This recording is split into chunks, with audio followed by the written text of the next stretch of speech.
过去我们在十几年间已经看到，大家本来人手一台电脑，然后最炫的是有一台笔记型电脑，但是到现在的话，人手一只手机，而且都是可以上网，而且功能十分强大的这个智慧型手机。那在这个现在呢，当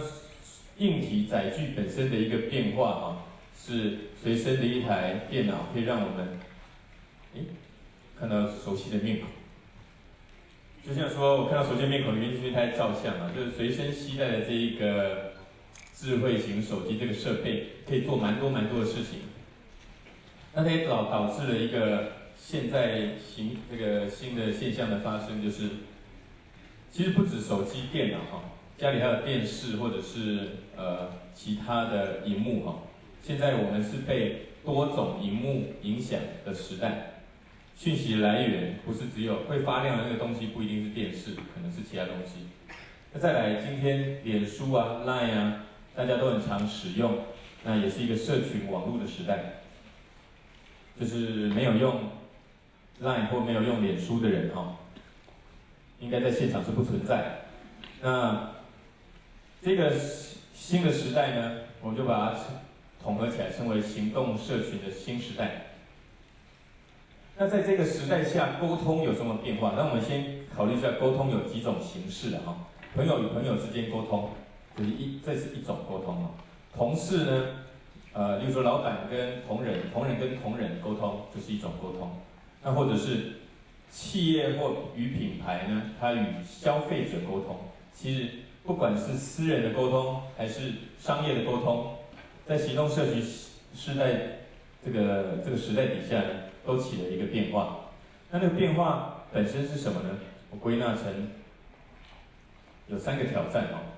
第一个是在现在这个时代资讯过载是一个所谓的接收资讯方的一个主要的，我们要让他接收资讯的一个主要的挑战。现在照完的像，可能等一下就出现在脸书上。那事实上，以 Big Data 来讲呢，在过去2年地球上产生的有保存下来的资料可能是过去5000年来所有的资料的90%其实，在过去随着新科技我们地球上产生的资料量是越来越大的。接受资讯这件事变成买方市场以往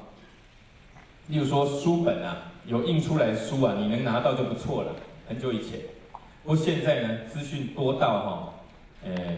你可以选择不看因为太多了，不管是部落格很多媒体打开电视有很多的第4台。今天是一个资讯过载的时代，它的主要的结果就是接收资讯这件事情变成是买方的市场，也就是听的那个人他决定的，不是说的那个人决定的。那这样对于个人、公司或者是即便是亲戚朋友之间的沟通，也造成了一个挑战。那第2个挑战呢？那在社群的这个影响力下呢，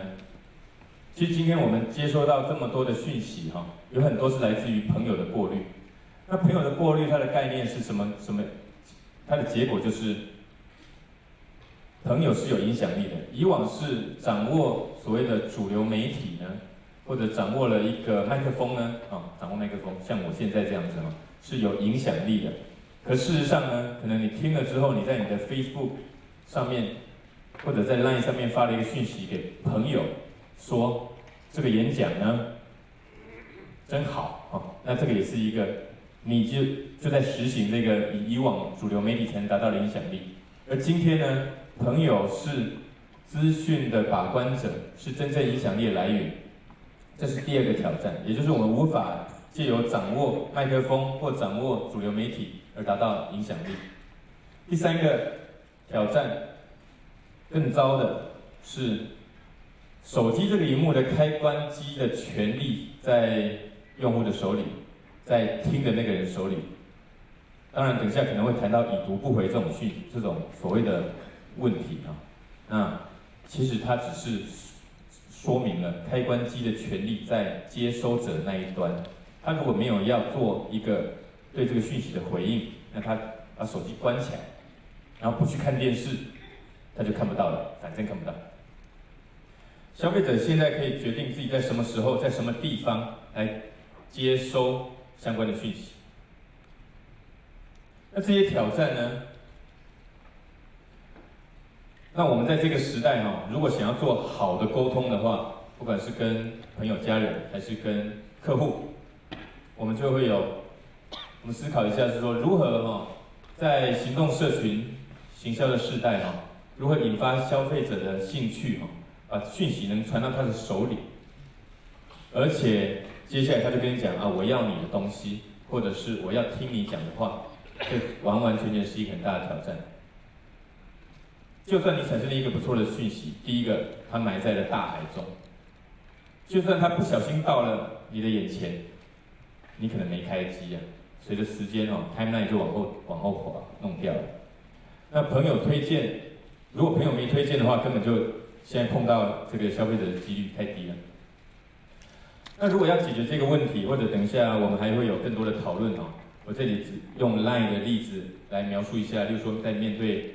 这样的挑战我们做过的2件简单的事情。第一个是 LINE 本身我们想一想LINE 本身是因为大地震的时候，日本大地震的时候所引发的 idea。我们先回到那个时代背景下，社群这个概念在近几年来红大概是如果归类起来，大概是2005年之后开始红的。因为 Facebook 做了很多厉害的事情之后，整个就全世界开始红起来。那智慧型手机什么时候开始红的呢？2007年，就是 Apple 做了这个 iPhone 之后开始红起来。那到2011年的时候，其实身为一个行动 APP 的公司我们的公司要怎么样在所谓的通讯软体这个你可以把它看成红海，或者说看成一个供给已经很多的一个市场，所谓的突破重围，怎么样从消费者的角度拿到他的注意力，他开始使用，而且普遍的使用，甚至推荐，以至于能够取代掉前一代的通讯软体。想想这个时代背景，2011年的时候 ，MSN 或者是其他的通讯软体等等，都还非常的就是大家都在使用之类的。那当然，首先第一个重点就是要洞察消费者的需求。在大地震中，我们看到熟人沟通这个需求的重要性，也就是沟通的重点是跟熟的人，而不是跟陌生人。那既然是熟人的话，里面就要有已读的功能就是这个顺便为了避免等一下的问题会有已读不回，还是强调一下。它发展的背景是为了要已读因为熟人嘛。如果在大地震中你问我好不好，我其实有点受伤，可是我看到了你就会看到已读嘛，已读就代表我是 OK 的。那第一个是熟人沟通的需求，第二个是那沟通怎么样会更有效率或更直接，当不是面对面的时候，所以我们发展出贴图这样的一个沟通的模式那贴图呢，把之间的沟通变得简单、有趣，而且直接有效，可以有效的沟通情感。好，那这是大家都知道的事情。那这件事情跟今天这一个时代有什么关联是一个产品要让好可爱是吧？是说我吗？是说图了其实这个产品的重点不是可爱的贴图而已，它是把选择权交到消费者手里。本来就是用户要表达自己的情感，并不是我规定你哭要用这张图哭，而是我提供了各式各样的选择，让消费者自己去选择，让用户自己去选择，然后用户自己觉得他要用这张图哭，这产品满足了这个需求，所以才受欢迎。所以在面对这个行动社群时代，我们把这个选择产品的一个选择你情绪表达的方式呢，在通讯软体上做了一个本质的改变，就是不如让你可以充分表达你的情绪怎么样。所以光哭的图我们有数以100张或到1000张了就是你一天可以哭100次都可以哭的不一样。如果你有足够的贴图的话，这是一个选择的问题。那再来，在这个时代下，如果要做一个广告的话，那我们说了哈，今天品牌或企业要跟用户沟通哈，太困难了，讯息埋在大海中，或者它就会被过滤掉。传统来讲，媒体哈是从您的右边哈单向的去跟用户做沟通，这是传统广告的做法。那今天的话，在 LINE 的设计里面有一个叫企业赞助贴图这样的东西哈，它创造一个双向沟通的管道，而这个双向呢的两边都是用户，就是用户 A 传图给用户 B， 用户 B 又传图给用户 A， 都没有广告主的介入，完完全全是用社群的方式在进行这个图像的传递然后达到品牌宣传效果。也就是说 ，A 呢，他传了，例如说像这张图是杨代刚，是吧？对，它是黑松沙式的贴图像这组贴图，假设喜欢杨代刚的人总是有，那他下载了，传给另外一个人，这时候这一组所谓的企业宣传的图像，它就在这个1、20、12、100的在人群中传递，很快的。 在每天的人们的对话中出现，这是一个什么概念呢？我刚才讲，讯息要达到人家手里才太困难，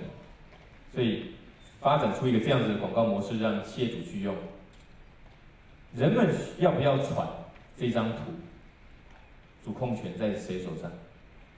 在人的消费者手上 ，end user 手上。他如果不喜欢这张图，反正就不下载，他也无从传递起那以结果看的话，这种图呢，因为本身人们是有沟通需求的，所以我们提供一个广告产品，在它的 A 跟 B 之间的沟通中搭起一个桥梁。那这个广告产品当然以